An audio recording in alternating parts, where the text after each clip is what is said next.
It's called Button in a Square, and square happens to be my favorite shape. Hey, it's Denise from loom.com, and this one is not 100% reversible, but like so many other stitch patterns, I happen to like the reverse side even better. A few other things I want you to keep in mind. I knit this swatch on a large gauge loom with a single strand of worsted weight yarn using only knits and purls. The fabric is not going to curl, and you need at least 10 pegs to do the stitch.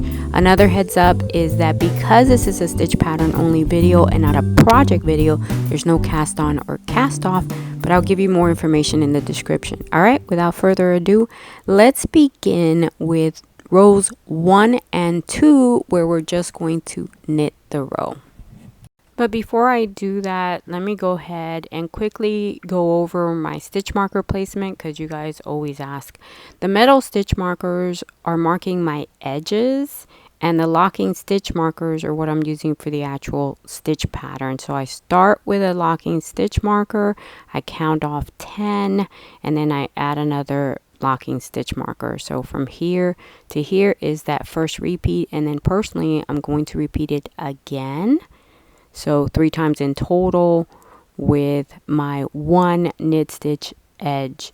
So I start and end with a knit stitch, and all of my locking stitch markers will be knit stitches and start and end.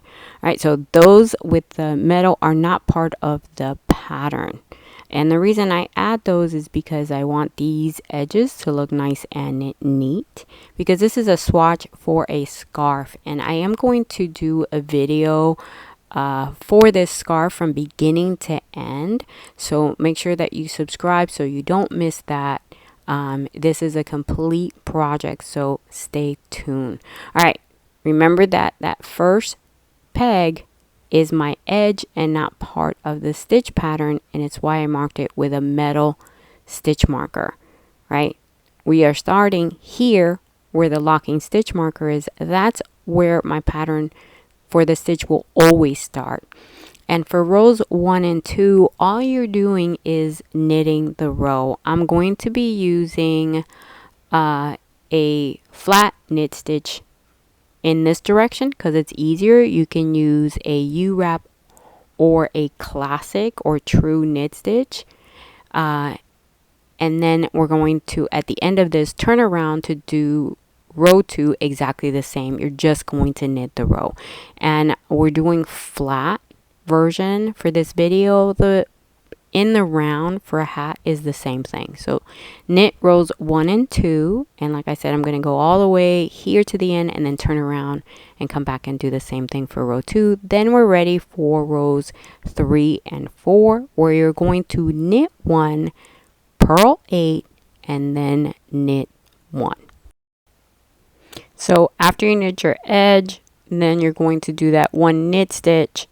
Then you're going to do purls. So take the working yarn, put it under the existing loop with your hook from the top, scoop up that working yarn and create a new loop. You're going to take the existing loop off the peg, put the new loop on, and pull to tighten that stitch.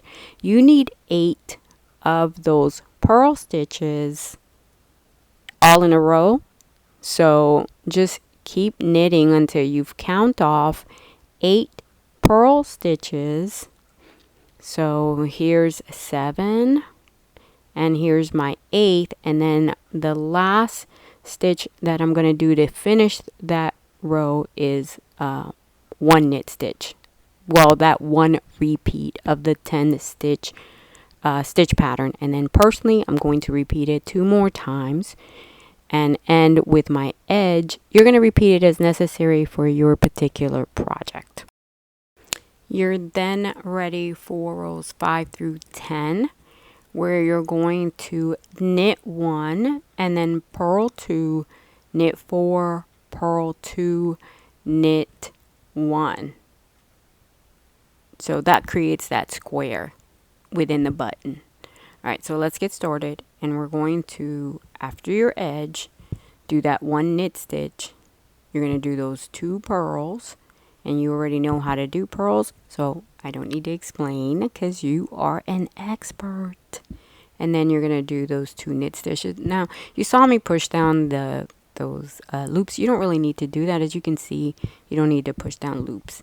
All right, and then 2 purl stitches, and you're going to end that row with 1 knit stitch, and you're going to repeat this as many times as you need for your project. Then for rows 11 and 12, which should look really familiar to you because it's the same thing you did for rows 3 and 4, you're going to knit 1, purl 8, knit 1, and you guys are such experts, I'm not even going to talk through it. I'm going to let you watch me knit.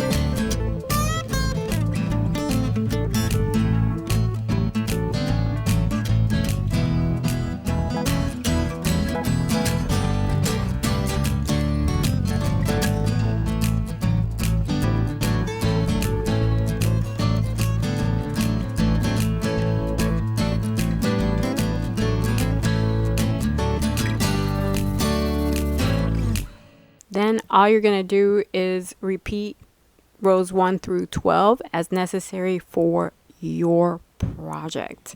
And that's it. It's a 12 row 10 stitch pattern, and I hope you guys will consider purchasing the written pattern and sharing this video because those 2 things help me greatly. All right, until next time when you come back and loom with me, smooches.